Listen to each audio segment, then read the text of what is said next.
here after Colorado's 13th spring practice, our second to last opportunity to talk to Karl Dorrell. We're getting close to the end here, Brian.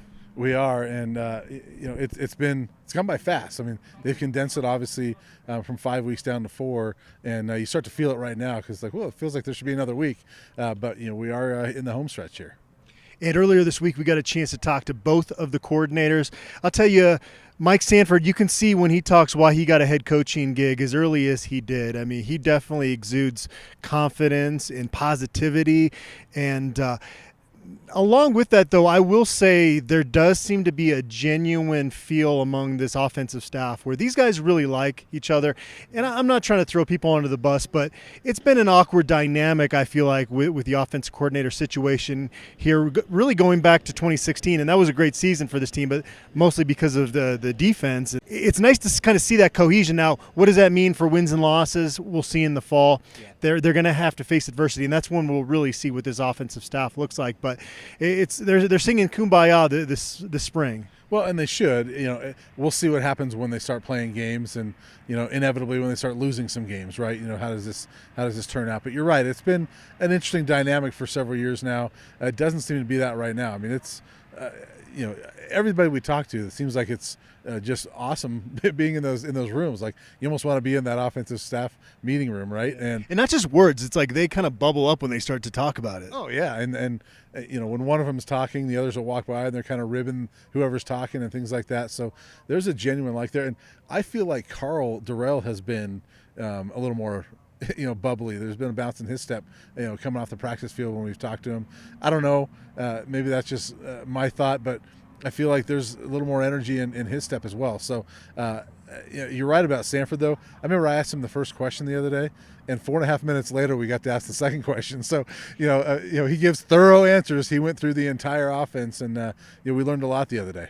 Which we appreciate. Don't stop doing that. Yeah, I'm not complaining at all. I'm just saying, when you mentioned you can see why you got a head coaching job, head coaches often have to give those opening statements at press conferences. I bet he's had no problem with that. With Chris Wilson, this was a defense that was pretty solid last year. They finished 7th in the conference. It was their best defense in terms of points per game allowed since that 2016 season. But there's still room for improvement. There's not going to be as much star power on this defense. Carson Wells, Mustafa Johnson, and Nate Lamb, and obviously Christian Gonzalez. There might be more depth. That's something that's going to we'll see. They're going to need a couple pieces via the transfer portal. Then get a solid piece or two at inside linebacker and then a solid piece at safety. Then I think you feel a little bit more bullish about what that group can accomplish. Yeah, I think so. And I don't know about you, but I sense a real kind of quiet confidence with the guys that are in there. I mean, there's a lot of coaches have spoken highly about this young secondary, about that outside linebacker group. You and I talked to Alvin Williams today, and he keeps flashing all through spring. So there's a lot of those young guys that are really stepping up. Nico Reed, sounds like he's like on the verge of becoming kind of a star back there. We'll see. I mean, that's a lot of pressure to put on, a true sophomore. But, they need to step up a little bit. But I think that it sounds like there's some good talented pieces there. Since you mentioned you talked to Alvin Williams, I did as well today. I mean, this guy you kind of have to request at this point because he keeps getting mentioned by the head coach. Yeah, and it's almost, what is it, 13 practices, he's probably been mentioned after half of those things. And, we saw it live. The one practice we saw that he was back there making some plays. And Dorrell said again today, he's just constantly in the backfield. And, I asked Alvin, I said, is it kind of nice with Carson Wells gone, there's an opportunity? And he kind of laughed and he goes, you mentioned that. He goes, I'm sad he's gone. He goes, I miss the old man. And he goes, he left a lot to me and Devin Grant, and guys like that. He's taught us a lot. And we feel like that we've learned a lot to where we're ready at this point. And he also praised Chris Wilson, who's now his new position coach, saying that Wilson's kind of gotten a lot out of him as well. I think you also talked to Drew Carter as well. Yeah. Everybody's talking about Brennan Lewis and JT Strout in that battle, and then you bring in Maddox Cup. He kind of feels like almost the forgotten guy in that room. What was your conversation like with him? Well, that was kind of my first question verbatim almost was, what's the spring been like for you? And he said it's been really good, that he's really developed a lot. He feels like he's a better quarterback, than he was in the fall. He's really taken to Mike Sanford's coaching.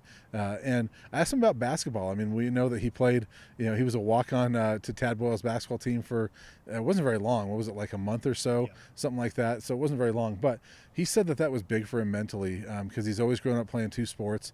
and he said he kind of needed that to go play basketball. He didn't have a senior year of high school because of COVID, and then he enrolled early, so he hadn't played basketball in a couple of years really on a team.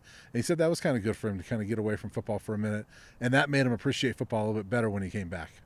I talked to another guy that's a little bit in that forgotten man mold, and that's Maurice Bell. He had a torn Achilles that kept him out all of the 2021 season. He was just starting to kind of turn the corner as a playmaker for this team back in 2020 during that abbreviated season, and now he's been cleared, and he's actually going to be able to do a little contact work during the spring game. That's going to be his first time putting on the pads with fans in that stadium since 2019.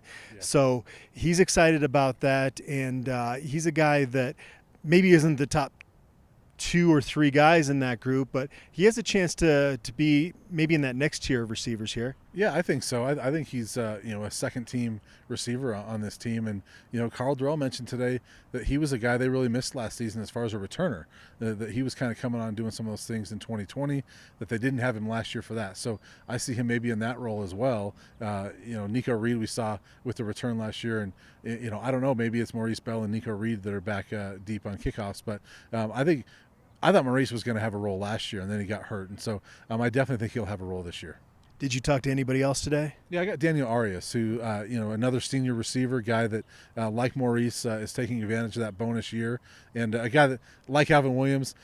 Outside of Alvin Williams, Daniel Arias might be the name we've heard more than anybody this spring, and just awesome young man. And he was telling me a big difference for him is he got a sports psychologist this offseason, and that's really made a difference. And he's always kind of had those physical tools. We've talked about it throughout his career, and kind of getting that mental aspect has been big for him. And he just feels kind of loose, and he can go out there and play football, and he's enjoying it. All right, like you said, the end of spring ball is coming here pretty quick. We'll be back with more of our thoughts on Saturday.